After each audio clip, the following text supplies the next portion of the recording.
moi je m'appelle Manon Bril, c'est un pseudo, mon vrai nom c'est Manon Champier.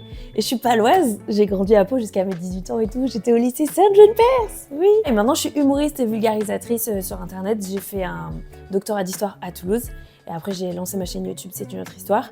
Ça c'était il y a déjà 10 ans. Et depuis 3 ans je fais du stand-up aussi, donc je vulgarise aussi l'histoire sur scène mais en faisant des blagues cette fois. Donc oui, il y avait des latrines collectives à Rome. Putain, ça me casse la tête, les gens ils étaient réunis aux toilettes. Et il y avait des latrines collectives qui pouvaient contenir jusqu'à 80 personnes.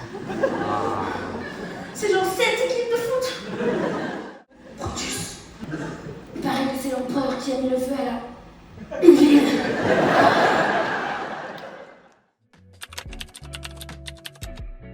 En fait, je me suis retrouvée à me lancer parce que quand je faisais ma thèse, j'ai participé au concours La thèse en 180 secondes organisé par le CNRS. J'ai eu le prix du public à la finale régionale de Midi-Pyrénées, ce qui ne qualifiait pas pour la finale nationale, mais qui voulait dire que la majorité de la salle avait voté pour moi, donc je me suis dit il y a peut-être un public pour les sujets qui sont les miens.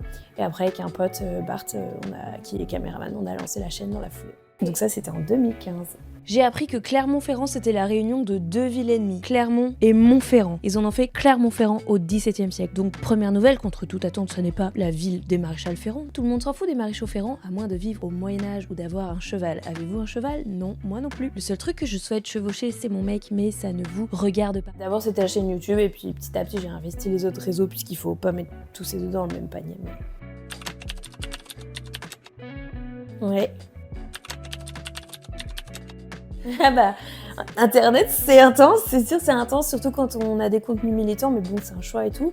Moi j'essaye de parler notamment de comment l'extrême droite réutilise et récupère l'histoire à des fins identitaires, et de pourquoi scientifiquement, par exemple, un Français de souche, ça n'a aucun fondement.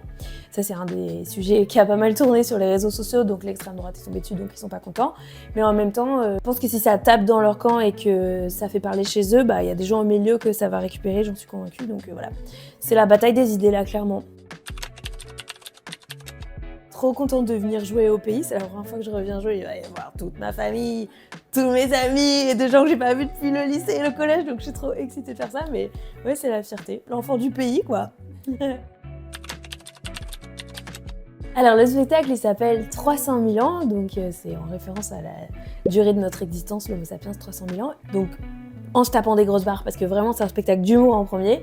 Ça déconstruit aussi certaines idées reçues sur l'histoire, pour prendre un peu du recul sur des injonctions qui nous semblent innées et acquises, mais qui en fait, si on se penche sur l'histoire, on se rend compte que rien n'a toujours été comme ça. Quand on a pu déterminer le genre de la personne enterrée avec prélèvement ADN ou autre, alors on regarde avec quoi elle est enterrée et on peut en conclure qu'à tel endroit, à telle période, on enterrait les hommes plutôt avec ça, les femmes plutôt avec ça, voire peut-être qu'on ne faisait pas de différence du tout. Et oui, il y a des femmes de l'âge de fer enterrées avec des gros chats. Et pas forcément avec des Barbies. C'est ça le but. Là, c'est en tournée. La tournée, elle est méga blindée partout, mais je dirais que le plus près de la prochaine date, quand on est à Pau, c'est à Toulouse, au Casino Barrière en novembre. Voilà, ça c'est pas encore complet. Ça va vite en vrai.